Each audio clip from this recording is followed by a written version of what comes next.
यसुमसी के खूबसूरत और जलाली नाम में आप सबको मेरी तरफ से सलाम। आज मैं नाज़रीन आपको बताता हूँ कि नया ऐदनामा यानी यसुमसी की अनाजील,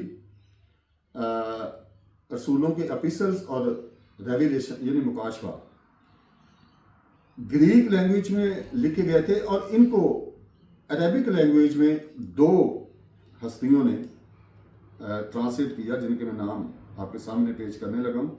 बिशर इब्ने सिरी, बिशर इब्ने सिरी,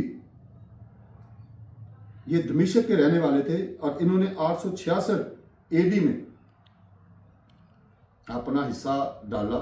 ये एक मसीही भाई थे।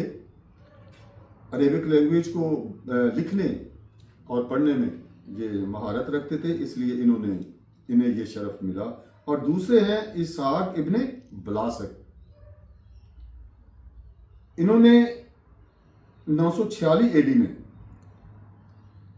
बाइबल मुकद्दस को, नए ऐदनामे को, अनाजील को, एपिसल्स को, मुकाशवा को अरेबिक लैंग्वेज में ट्रांसलेट किया।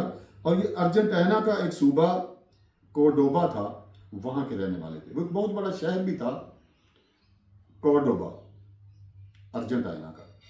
तो इन दोनों को ये शर्फ मिला कि ये अनाजील को अरेबिक लैंग्वेज में ट्रांसलेट करें। खुदा आप सबको बरकत दे।